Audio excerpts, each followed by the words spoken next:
بسم الله الرحمن الرحيم.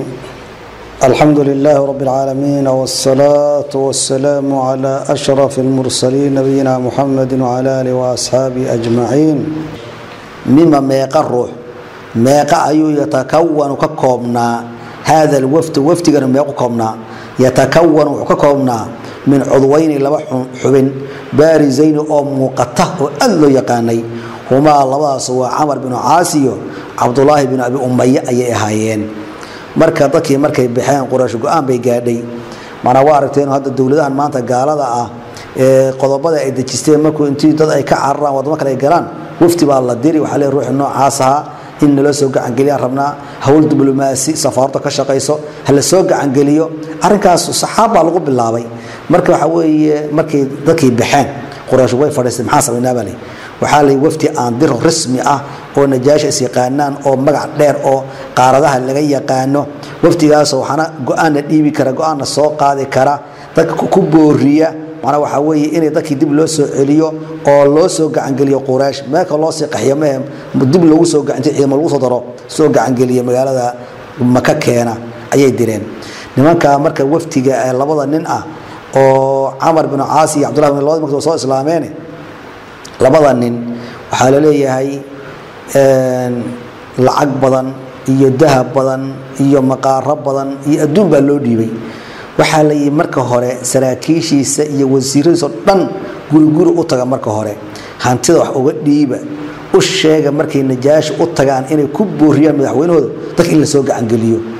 kadibna inta dambe najaash u taga hantida inta kale ugu dambaysa u dhiiba ugu badan sidaas sameeyay hantiha lagu kala dilaalayay Itoobiya sidii bay tageen oo marka intayna uba tagin najaashi wasiiradii u dhawaa dhan baa hanti laga dharjiyay waxa la yidhi marka waxaan rabnaa in najaashi la qabataan oo noo soo gacan galisaan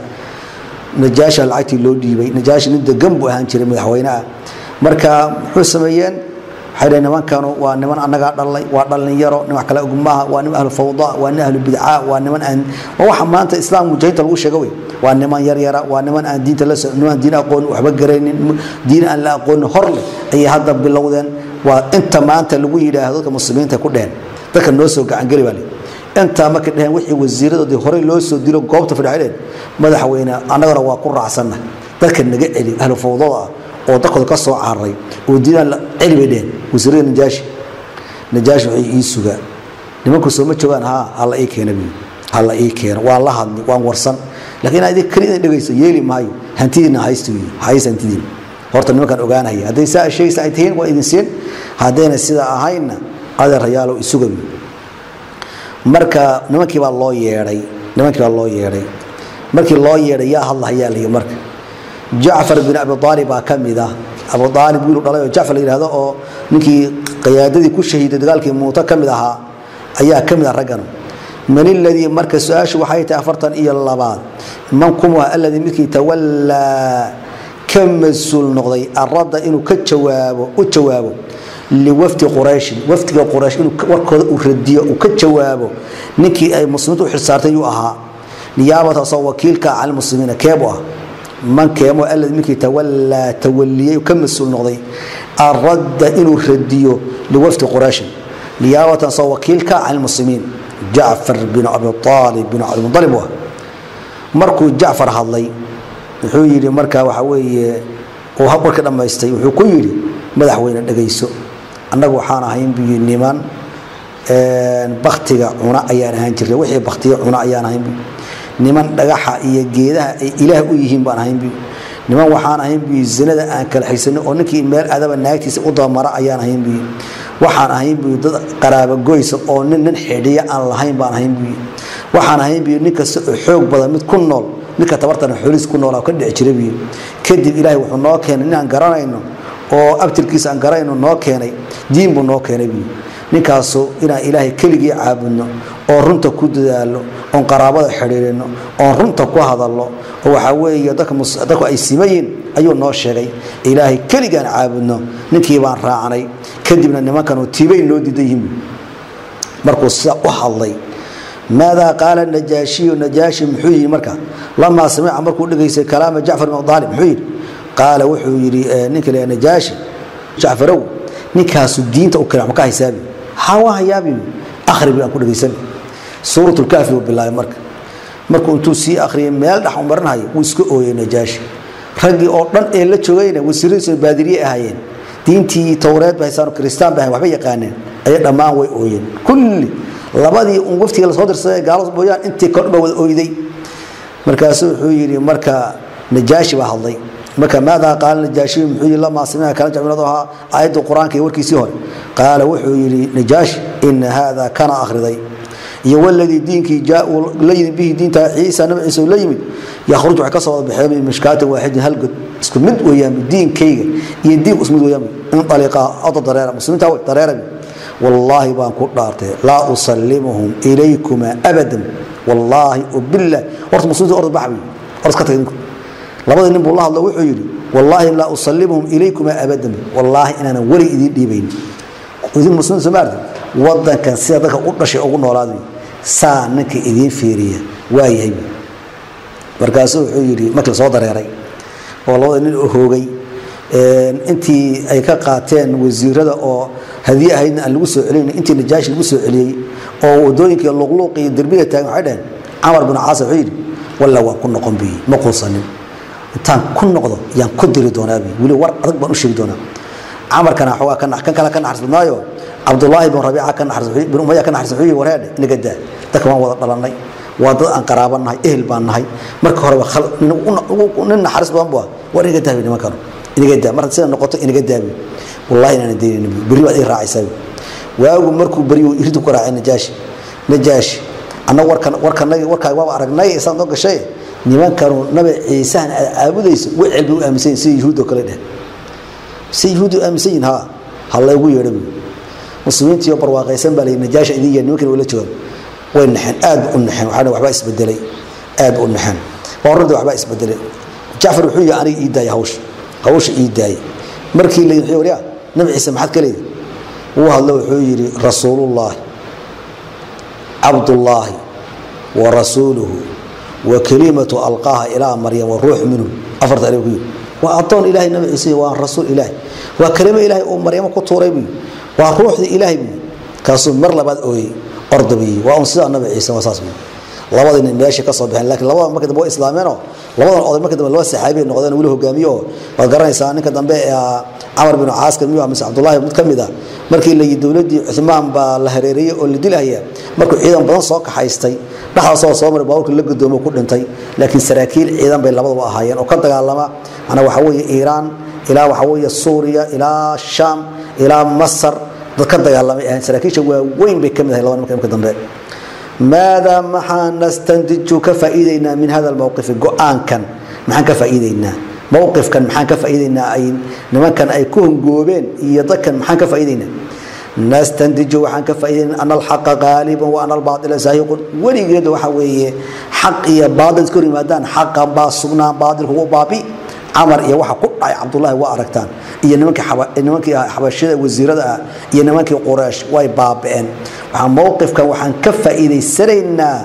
oo ka korsanaynaa an al-haqq ghalib markasta xaqa galiba wa an al-baadil sahiqun gaal kasta xilli kasta yimaadaan isbahays kasta la baxaan ma kasta la baxaan oo xaq ay ka hor yimaadaan أن الحق غالب وأن الباطل زاهق وحمانت كتاغن عالمك أو كتاغن مانت وحوية يمن كتاغن أو كتاغن مانت السورية إيو عراق إيو مانت كتاغن مغالدي أقرأ إنسان حرب كتاغن مانت وحالي أن الحق غالب وأن الباطل زاهق سورية إيو وحارك دونتان بابا أي يمجاهين حرب قدام بيس وأرك دونتان إن شاء الله تعالى أن الحق غالب وأن الباطل زاهق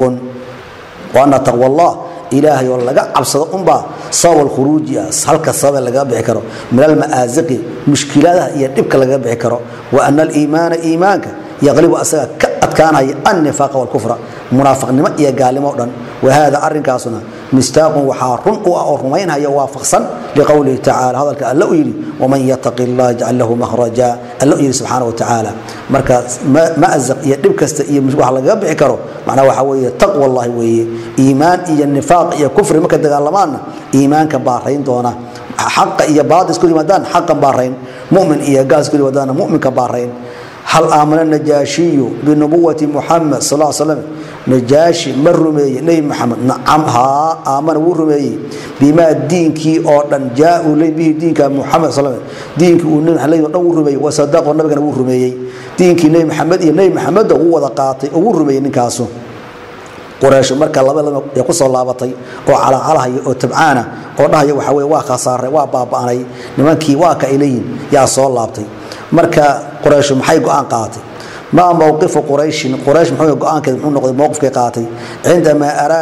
عندما غورتي ازداد ay sii bateen الداخلون dadkii galay fi islaam dadkii islaamada galay markay sii bateen oo sii kordheen oo kuwa kale Itoobiya aaday la soo celin waayay oo maxay mowqifka iyo go'aanka ay qaatay quraysh اجتمعوا ويكلمين قريش واتفقوا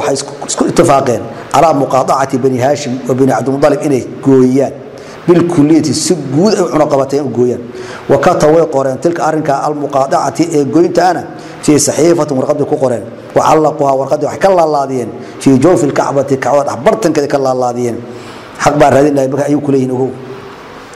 من تولى يا تولي كتابة الصحيفة والقضاء إنه قرأ تولى وحى تولي كتابة أو قبطي كتابة والقضاء إنه قرأ وقيض ابن عامر بن هاشم فدعوها وري عليه نكا رسول الله النبي هباري فشلت يده كعنتي سبا شلل على النقطي على النقطي كم يقع كان هي مدة المقاطعة قوينتا انت النبي محمد إيا تكيسي إيا قبيلة العنقبتي ما قصنا أهد سهاء 3 سنين 6 سنة أيهد في فترة المقاطعة انت ذكر عنقبتين انت كتيرين فترة ايا ولد وحل لصحابي جليل صحابي وين بعد شيء او ماشي عنقبته كل شيء فمن وكيا عبد الله بن عباس بها من قام يا استاغي بنقد الصحيفة وقد ان لغوغوي يا استاغي قام وحو استاغي بنقد غوغوينتده هشام بن عمر بن عامر بن اي با استاغي هل نهي ورقدا markii nimankan ay shireen يا نبي محمد لوين نبي محمد ابو طالب لوين ابو طالب دغيسالي ninkan maanta hawshiisa way siyaaday oo waxa la yiri Umar ba islaamay oo Hamza islaamay waa laba oo nimankii Itoobiya u baxeen oo ummada kale soo hanuunayaan waa saddex oo intay ku sii bateen waxaan rabnaa Abu Talib wiilkan inaad noo keento oo aan dilo Quraysh wiilka aad ka rabtana aad qaadato oo magacaabata rabto uu ku qoslay wuxuu yiri wiilkaygana waa dilaysaan idinka wiil ba idin korin Soomaali kiina waan korin kaygana waa dilaysaan waxa wax rag loo leeyahay maabi waa la shiray waxa la yiri way arinta ka jooji kama joojinayo bas waxay noqotay waa la shiray waxa la yiri nimankan reer banu Hashim iyo reer Abdul Muttalib waa inaan goynaaban ma goynaa gabartooda la guursan maayo wiilkoodana gabarka laga guursan maayo hal shay oo leey ka gadan mayno hal shay ay gadan karaan male waxa la yiri guri ay ku jiraan ruux laguma gali karo macna waxa la lama hadli karo macna bil aadamka kama soo gadan karaan safar ma aadi karaan ilaa ay neey Muhammad ay keenaan dilal nimankan way diideen waxa ogiin neey Muhammad kan mid hadii ibn Hashim iyo ibn Abdul Israa'il neey Muhammad labadan qol waa labada qoys ugu dagaaliyay Quraysh wallahi dhiiga qulqulahay wala yaqaan bas nimankan way baxeen buuray galeen marka labadan qoys buuri baa hareeraha laga istaagay 3 sano ayaa ku jireen waxa la yiri marka ninkan hadda Hisham bin Amr bin Amr ay warqadan in lagu way sababto ah ya habeenkii intuu baxo xogaa raashina sii qaado ayuu u geyn jiray iyo wiil kale Khadiija ee daw ahayd iyo habeenkii xogaa u geyn jiray marka oohinta dadka aroorta oo ay si haweenka oo ay gaajada banaanka ruuxa maraya maqli jiray 3 sano ayay saa ku rafaasanayeen bali maagdama Hisham baa soo baxay bin Amr waa nin iska miskiin iska haayo alool lagu buuha wuxuu u yimid nin Zuhayr oo dhijray oo ay dhashay gabar Caatika la yiraahdo in Abdul Muttalib oo Abu Talib walaasha dhashay nin weyn baa tahay waasna waa tahay reer dhan bugaas oo waxbaad cunay waxbaad abi raabtigaana meesha ku baabahayaan waxaas aqliba nin weyn baa tahay tolka rabtiga orod aadi hadal nin kaliya aan maxaan qaban karaabi nin labaad ma haysan anaaba ku raaci odayaashan u yeena warqad aan burin war la wax ma tartee mid kale inoo raadibi wuu baxay عدي نيل مطعب بن عدي اللي هذا أو رأي عبد الله حسن يقول أضيء قاس كلا نكست أو واحد مو قوس كبار لا يقول سنجري قوس كارم وقوس كارم أشيء وقعن أي وابحي نيل اللي هذا يقول اللي جري ابن أسود يقول هذانا يقول زعب بن أسود سيو وقعن أي بختري سيو شن بأسرعي السجع نك اللي هذا وحوي زهير نك اللي هذا وحوي مطعب بن عدي سمع أو بختري شنط أسرعي وحوي مركز نك أبتيجر رنت الله زهير هاي عاتكاء إلى شمال المضرب يا أنا دواقي قانك يقول راعي وأيال dadka oo dhan baa waxaa la iskugu yeeray masaajidka xaramka Suhayl wuxuu yiri warqada la qoray go'aankaas iyo barnaamijka raali kama aan nahayn raabtiga inuu meesha ku baaba'ana raali kama yihi warqadii in la googooyo yaa rabab Abu Jahl geesal xii beenaala tay beenaal qoyska ma ka degan waa reer maqsuud qoyskiisa beenaala tay adiga habarta ma googin kartaa nin kale ugu moogta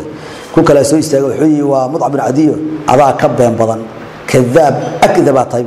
كوكلا سوبودو سمع الرجل حجري لبضع نبى رول شيء أبو جهل بين علو كيكله وواسير رجل أبو جهل حجري هو قان هو الله سوقاته واللي بيحبط إلى أمرك مركا وحافظ يا أبو طالب وصار حرمك كل حفظي حيو حبها تقال منه ويلك أذرك وعم كسر وحوب الشيء ورقة قرتين مش كلا الله إنه أبو عني أنت مجع الله اسمك الله مبوسن عنن أنت كلام إيرم تريسا marka wuxuu yahay hadii wiilka adeerka uu hadii saatahay oo warqada fura aboor cunay waxba istagaalamina una qabatayntiina ku jiray waxba dhib ma leh anoo ma rabnaa laakiin hadda warqada aboor cunay wiilka uu been sheegay ana badilbi kaasa la farxay waarun warqada la soo qaday waaba eberba waxba kuma yeelan marka halkaas ay ku burburtay marka baashi oo meesha laga soo bixiyay marka qaab naqdiya Hishaam laakiin Hishaam ba ka shaqeeyay koodii hore oo raggan oo Zuhayr iyo Mud'am iyo Zam'a iyo Abu Bakhtari afartan isa ka dhacay macna marka ماذا نستنتج محن كرسنا مما قامت قريش بفعله أرنك أنا قريش كل دقائق محن كفائدينا هوش أنا قريش كل دقائق أي سمايسي محن كفائدينا نستنتج وحن كفائدينا ما يأتي أرنت صوص عطا أرنتها قريش وحن كفائدينا يعنقبتين تويئة قضب أفرن كفائدينا كم محكم ما أرنك من كفائدينا تعرض لكم له ما جاء الرسول النبي عليه السلام والمؤمنين لكم من أذانبه يوال اضطهاد عدادنا من قبل كفار قريش كي كفى إلينا كوعو مركي قريش عنقبتين تاي سمايسي نبكى إلا كل من نبي يومين إلا كل من أو لبعتدي قريش أي كلا كل من وكفى إلينا لبعتدي وين عرس بكلا كل من ما أصاب الرسول صلى الله عليه وسلم محمد عليه السلام وحى أصيبي ما أنت قطعي أو من ابتلاء امتحانا عزاء تحققها السمرسين لكل ما وحكس كل يصيب السوق أو من الروح ممكن في حياة اللولي أنت أضلع شيء كستا أي قالوا قصة ما يسوء أو أي كلبته أو الدين كلبته نوع كلنا نقضيه وحاسم مرسين كوا وإحنا محل جارسي أنت نكبر بأن محل جارسي ليه محدث كمان نقنن سمرسين بقوته كو ما أصاوحي جاري رسول الله إنها جاري ومن ابتلاء امتحان عزاء سمرسين بقوته لكل ما وحكست ويصيب سوغار المؤمن منك في حياة سوغاره من تصل الله صدحات ما أدى ماشي وحن كفايدينا ما أدى ماشي وقارسي سنة إلى صبرهم نبقي يومنينتا على صبر كوض وثباتهم سناشوضا على هذا الابتلاء كسبنايين فهو وحي كسرين وحي تمسكهم بعقيدتهم عقيدة كل الجناين التي عقيدة تعلقت كل الجنين قدر سنتي بها عقيدة وقلوبهم قلوبته كل الجنين كل حسنتي كل حملانتي تحقيق هدفهم بعد قالنا إن هدف كودي حقيقيين نبي المؤمنين وها هو أمن الدين إنه الدين كذا أمة بتقوله وسلامة العقيدة عقيدة أمة بتقوله لا تحقيق مطامع الدنيا طمع إن حقيقيين ما هين والسلام جسدي كل كذا إن الله قابل وكرنتوين يبلا الوقبان ما هين حقيقيين عقيدة إيمان كان حقيقيين وإيمان قليان بهيد ويرو أمان قشي انتهينا وجهه والله سبحانه وتعالى أعلم.